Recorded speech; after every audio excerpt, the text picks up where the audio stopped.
That tattoo looks like something from a cereal box, one of the men sneered loud enough for the whole diner to hear. The old man didn't flinch. He just picked up his tray with trembling hands, steadied his cane, and limped toward the door without a word, without a glance back.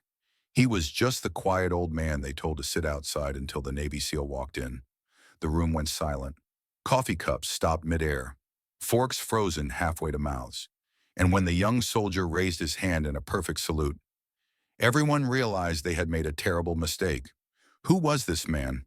And why did a war hero just call him Sir? Walter Briggs had lived in the same quiet Kansas town for over 4 decades. You could find him most days at the corner of Main and Fowler, sitting beneath the rusted sign of his old auto shop, Briggs and Sons, though the Sons had long since faded like much of Walter's life.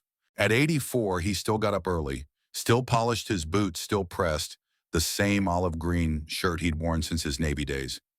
It didn't matter that the shirt was older than most people in town. It mattered that it was his. That morning, like every Veterans Day, Walter walked no-limped his way to the Fork and Skillet diner. It was their Veterans Day breakfast special, eggs and toast for $1. And though Walter could afford a little more, he never ordered anything else. The money wasn't the point. He came to remember someone who never got to eat that breakfast. Walter's cane tapped across the linoleum floor as he entered, each step slower than the last. His coat, old brown and slightly oversized, flapped against his sides as he made his way to the booth in the back, the one facing the window. The morning sun spilled across the table, casting a soft glow on the faded tattoo on his left forearm, a dagger through an anchor, its edges blurred with time and weather. He eased into the seat with a small grunt, setting down his tray, toast, eggs, and black coffee. No sugar, no cream. At a table nearby, a group of middle-aged men in polos and denim chuckled over their own breakfasts. One elbowed the other and gestured toward Walter. "Nice ink," one of them said, loud enough to carry. "What's that supposed to be, a pirate badge?" Another added with a grin. "He probably got that in a garage with a paperclip and a lighter. Bet he tells people he's SEAL Team 6. Laughter followed. Not cruel exactly, more the kind that came from ignorance than true malice. But it cut just the same. Walter didn't respond. He never did. His eyes remained on the window, watching the trees shift gently in the breeze. He stirred his coffee with deliberate slowness, the spoon tapping the sides of the mug in quiet rhythm. A young server, no older than 20, approached his table, shifting nervously. "Sir," she said softly, "would you mind moving to the outdoor seating area? Someone complained that your presence is making them uncomfortable." Walter met her eyes just for a second. She faltered. There was something in his gaze, not anger, not protest, just a depth she couldn't explain. Then without a word he nodded. He slid his tray across the table, steadied his cane, and pushed himself up. No one else in the diner looked up. No one stopped eating. But behind him someone muttered, "If he was ever really military, he'd have medals or something, not just some ink." The door closed behind Walter with a faint chime. And in that moment the room didn't fall silent, not yet. But it would. The waitress wasn't trying to be cruel. Her name was Kelsey, just 19. Still learning the register codes and which regulars like their eggs runny. She'd only been working at the Fork and Skillet for 2 weeks, and Veterans Day was her first real busy shift. The place was packed full of families, retirees, and townfolk nodding at each other across tables like they'd known each other since second grade. Kelsey had just refilled a pot of coffee when the manager, a tight-lipped man named Ray, with a shiny forehead and too much starch in his collar, leaned toward her with an awkward whisper. "Can you ask the gentleman at table 9 to move outside?" he muttered. She blinked. The old man Ray shifted his eyes toward Walter. "Yeah, some folks are uncomfortable. Said he smells like oil and makes the place look like a shelter." Kelsey hesitated. "But he hasn't. Just do it, please." Ray cut in already, turning back to the kitchen. "Keep it polite. We've got paying customers here." She stood there, clutching the coffee pot like a shield. Every instinct told her not to, but she wasn't in the business of losing her first real job. So she walked toward Walter's booth, and the one nestled near the window where the morning light touched his tray and cast shadows over his worn hands. He didn't look up as she approached. "Sir," she said softly. Still no movement. She glanced at the faded tattoo on his arm, the anchor and dagger so different from the bright, crisp designs her brother got at a mall shop last summer. This one was older. Earned. I'm really sorry, she continued, her voice almost a whisper. My manager asked if you could move to the patio. There, there were some complaints. Walter raised his eyes to meet hers. That moment held longer than it should have.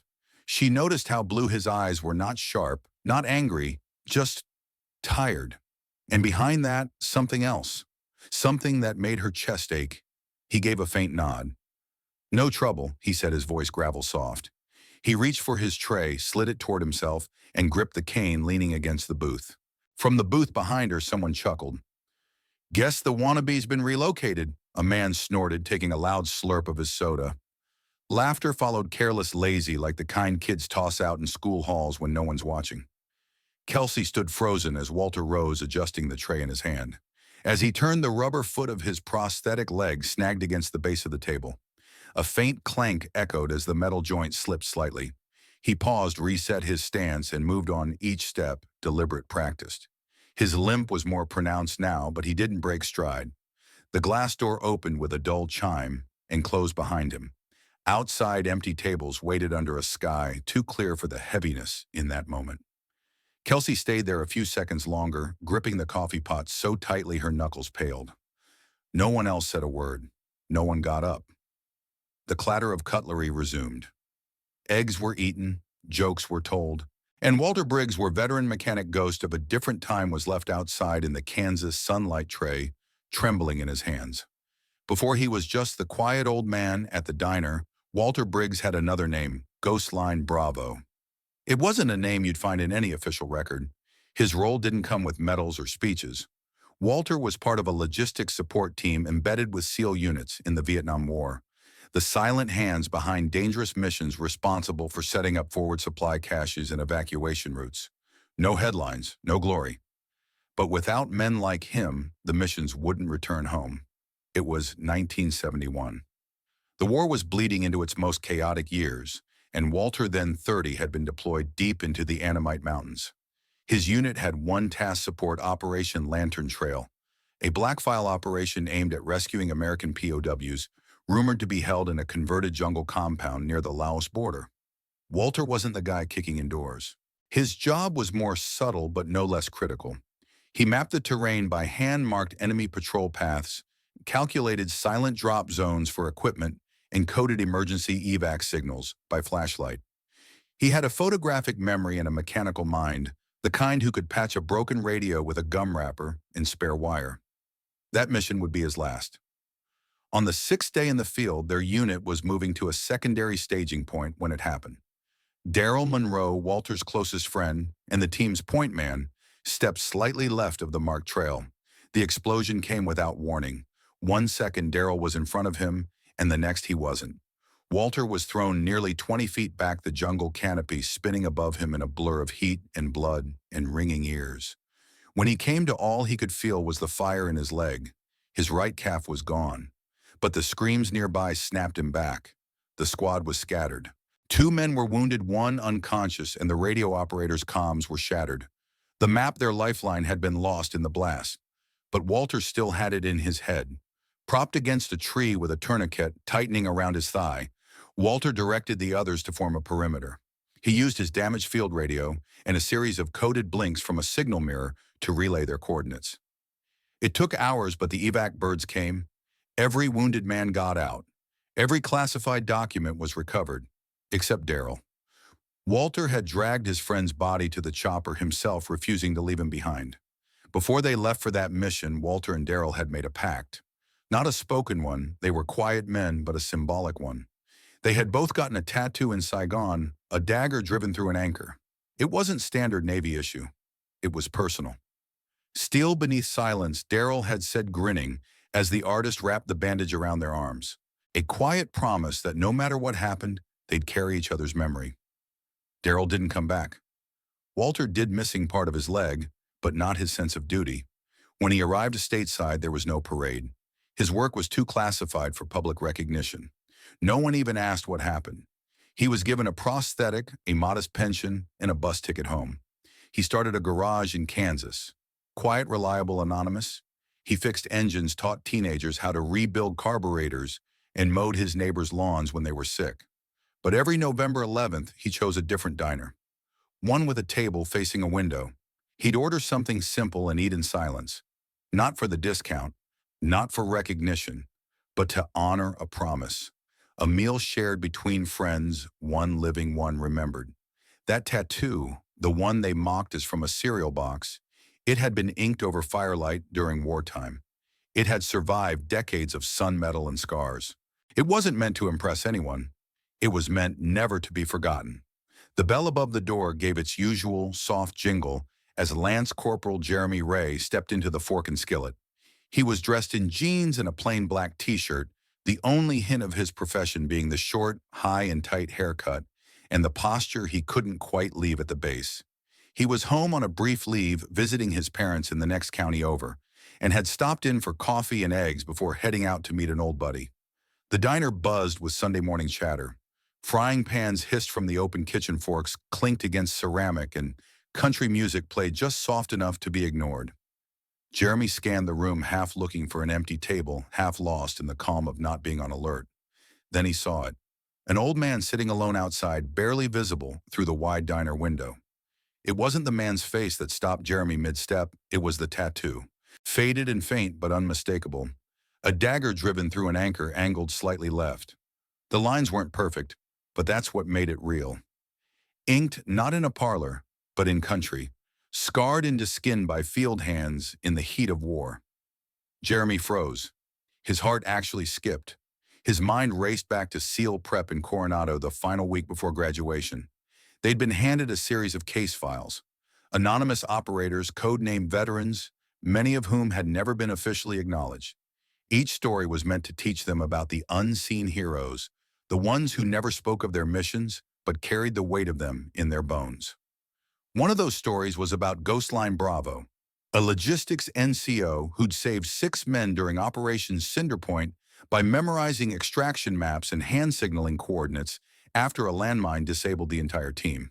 The mission had nearly been scrubbed. The casualties were expected to be total.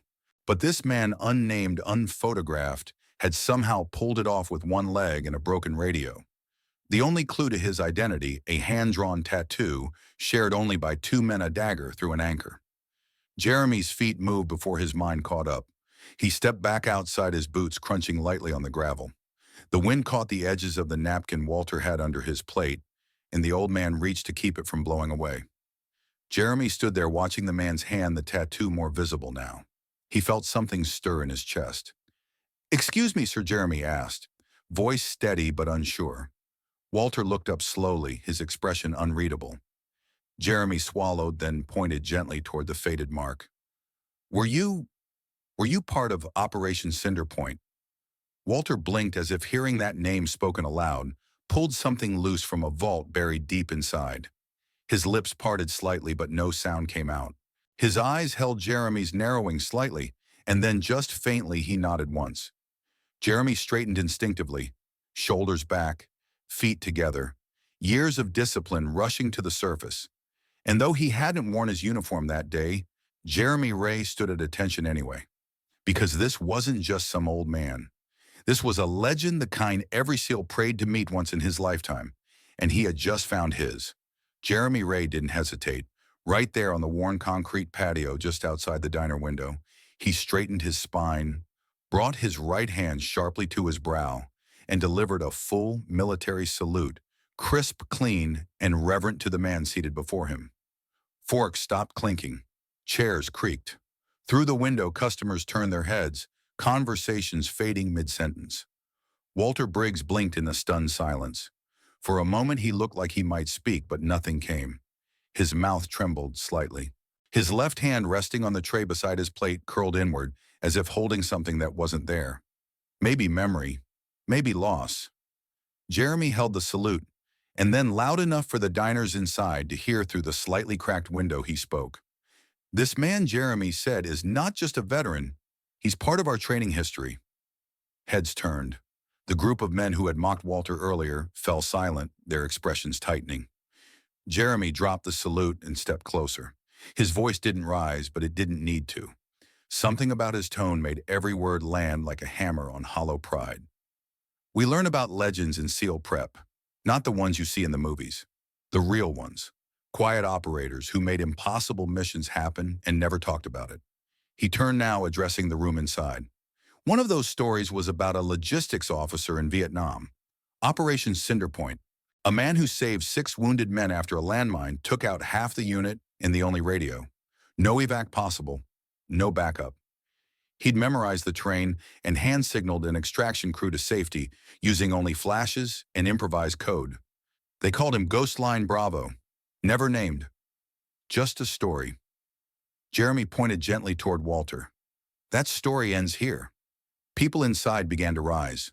The laughter that had filled the diner earlier was gone, now replaced by stillness.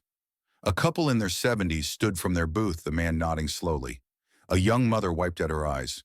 A waitress, the same one who had asked Walter to move, stood frozen, her coffee pot trembling slightly in her grip. Walter shifted in his seat, his hand now gripping the edge of the table, as if steadying more than just his balance. Jeremy continued that tattoo on his arm, the dagger through the anchor. It wasn't inked for show. It was worn by only 2 men. One of them never came back. The other, he gestured, keeps showing up year after year, trying to remember him in peace. Walter finally spoke, voice gravel thin. I didn't do anything special. Jeremy shook his head. With all due respect, sir, you did what most men wouldn't. You kept going, even after everyone stopped asking. Inside, the older couple clapped softly. Others followed, unsure at first, then with growing emotion. Not a loud ovation. Something more solemn, more appropriate. A standing recognition. The mocking men near the back glanced away, their bravado gone. One of them stood and quietly left, head lowered. Jeremy looked down at Walter and added, It's an honor to meet you, sir. The kind of honor that makes this uniform worth wearing. Walter didn't answer right away, but his eyes were wet now, and when he finally looked up at the young SEAL, he simply said, Thank you, son. That's more than I ever expected. And at that moment, the world tilted slightly back into balance, as if for once the silence had spoken loud enough for everyone to hear. The applause had faded into a reverent hush. Walter sat still, weathered hands folded in his lap, his tray pushed aside untouched. For once, no one seemed to notice the grease stains on his coat or the faint creak of his prosthetic leg. All eyes had turned inward, as if the entire diner had suddenly remembered something it had forgotten about: dignity, sacrifice, and silence.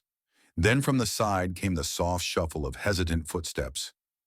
Kelsey, the young waitress, approached slowly, clutching a steaming pot of coffee, like it might shield her from the weight of what she had just witnessed. Her cheeks were flushed, and she couldn't meet Walter's eyes at first. The patio was quieter now, but she could still feel the echo of her earlier words, the ones she'd been told to say.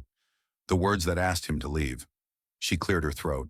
Would you like a fresh cup?" Sir Walter looked up. There was no anger in his gaze, just calm, patient curiosity. She poured the coffee with shaking hands. "I didn't know. I didn't see you." He gave a soft smile. "Most people don't. I wanted to say I'm sorry," she added quickly, then paused. "And I think I know who you are." That caught his attention. His eyebrows lifted slightly. She glanced around, then leaned closer. "My grandfather served in Vietnam. My mom never talked about him much. He died before I was born.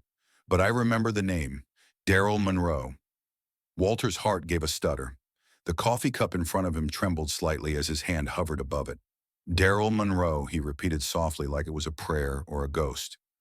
Kelsey nodded, blinking quickly to keep her voice steady. "They said he died on some secret mission. We never got many details. Just that he was brave, that he saved lives." Walter reached slowly into his coat pocket. His fingers searched through old receipts and folded napkins until they found the one thing he always carried on Veterans Day. A worn photograph, the corners soft from time. The ink faded but still strong. 2 young men in jungle gear, arms slung over each other's shoulders. One of them unmistakably Walter, younger and leaner, smiling wide. The other Daryl Monroe. Kelsey gasped. "That's him," she whispered. "That's my grandpa." Walter's hand trembled as he offered the photo to her. "He saved my life." She looked at the picture, then back at him, really seeing him now. Not just a customer, not just an old man, but a living piece of her own history. Without another word, she set the coffee pot down and stepped forward. Walter rose slowly, his cane forgotten for a moment as Kelsey wrapped her arms around him. It wasn't a grand gesture. It wasn't theatrical. Just a quiet, meaningful hug between two people who had lost something and suddenly found each other again. The diners inside watched through the window, many wiping their eyes. Jeremy Ray stood nearby, his arms crossed, his expression unreadable, but his respect evident. Some stories don't end with medals or parades. Some just come full circle on a patio over coffee between an old man and the granddaughter of his fallen friend. By Monday morning, the town was buzzing. Someone had snapped a photo just as Jeremy Ray saluted Walter Briggs, the sun catching the old man's face, the tattoo faint but visible, the young seal standing like a statue of respect. It wasn't staged, wasn't filtered, and didn't need a caption. By noon, it had made its way onto the front page of the Haven Ridge Tribune under a bold headline, "A Salute to Silence." The veteran who was always among us, the story spread faster than anyone expected. Small-town news shows picked it up, then state media, then online forums for military families. By the end of the week, people were driving from neighboring counties just to sit in the fork and skillet, not for the eggs, but for the story. For the man, Walter didn't change much in response. He still woke at 5, still kept the same pair of boots by his front door, still walked limp and all to the diner every Thursday morning. Only now the back booth by the window was always open for him. Not out of obligation, but respect.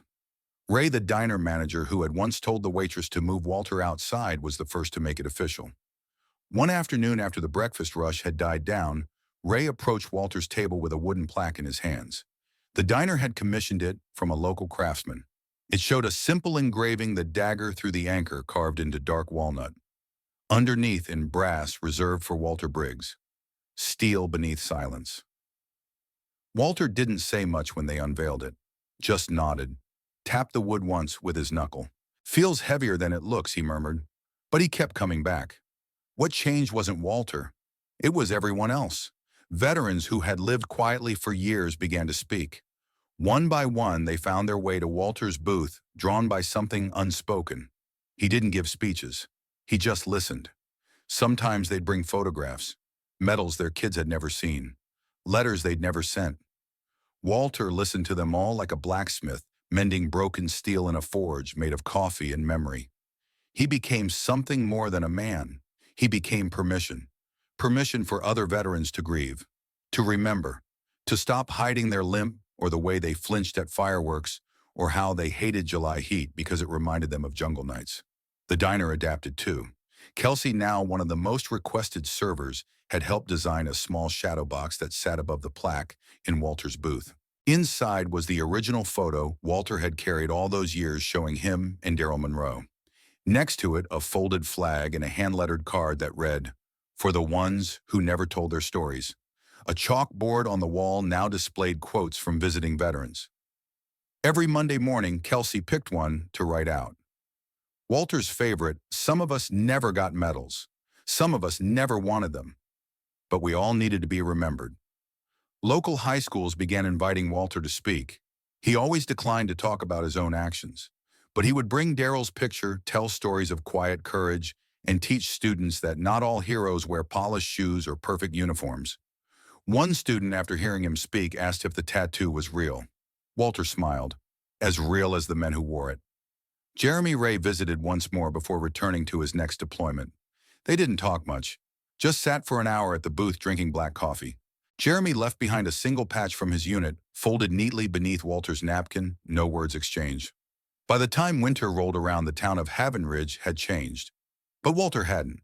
He still sat alone, still paid for his own coffee, still nodded at every veteran who walked in, no matter their age or uniform. The world had finally seen him, and more importantly, it had started listening. Walter Briggs never sought recognition, even after the story went public. The sudden attention made him smile sometimes, but mostly he returned to the rhythm of the life he'd always lived, quiet, humble, and useful. He kept showing up at the diner every Thursday morning, booth by the window, same coffee, same eggs. He never ordered anything fancy, and he always tipped Kelsey $1 more than his bill. Sometimes she sat with him for a few minutes during slow hours just to hear a story about Daryl or what it was like fixing engines in the middle of monsoon season jungles. In the afternoons, Walter reopened the garage behind his house. not as a business, just as a space for helping. He taught high school kids how to change their oil, helped young dads figure out what that rattle was under the hood. If someone tried to pay, he'd wave them off with a grunt. Just bring me a cup of coffee next time. He never mentioned the plaque in the diner, never pointed out the news article framed on the wall near the front door, but he always ran his fingers along the edge of the booth before sitting down like it was a checkpoint, a place where memory and purpose met. 3 years after that, Veterans Day, Walter didn't show up on Thursday. Kelsey waited until noon before she walked the 2 blocks to his house. She found him in his armchair facing the window, a book in his lap, the same photo of Daryl Monroe tucked into his shirt pocket. Peaceful, still. The town mourned like they'd lost a family member. Word spread fast. Veterans from 5 counties came in dusty pickups and polished dress uniforms. The diner closed for the first time in a decade. A line formed outside the small white chapel before the sun rose. Then the sound came. 6 black SUVs pulled into Haven Ridge from the East Road. Out stepped a team of active-duty Navy SEALs in full dress. Leading them, Jeremy Ray, now a lieutenant. He carried the folded flag with both hands, eyes fixed ahead. They insisted on carrying Walter's casket themselves. No one stopped them. The funeral was packed. Locals, veterans, students, families, Walter had helped over the years. Some came with photos of old carburetors he'd fixed. Others came with letters he'd answered after speaking at their school. A few just stood silently in the back, hand over heart, unsure why they were crying. As the sun broke through the clouds during the graveside service, Jeremy stepped forward and placed a small plaque beside Walter's headstone. It was the same symbol, the dagger through the anchor, carved in polished steel. Beneath it, just 2 lines, Walter Briggs. His silence saved lives. And when the honor guard fired their final salute, no one moved. Not for a full minute. Because in that quiet beneath the wind and the leaves, it felt like Walter was still there, reminding them all that sometimes the greatest strength lives in the quietest man. Some service happens in silence, without medals, microphones, or parades, yet it echoes for generations. Walter Briggs never marched in ceremonies or spoke about what he had done. But through a single faded tattoo, a quiet breakfast, and the unwavering dignity in how he carried himself, he reminded an entire town and later a nation what true honor looks like. He was never after recognition. He didn't want to be called a hero. He just wanted to remember a friend, to keep a promise, to do what was right even when no one was watching. And that's the kind of service we too often overlook. There are people like Walter all around us, men and women whose names we don't know, whose stories we never hear, who carry invisible burdens with quiet grace. The neighbor who still wears his boots even though his knees ache.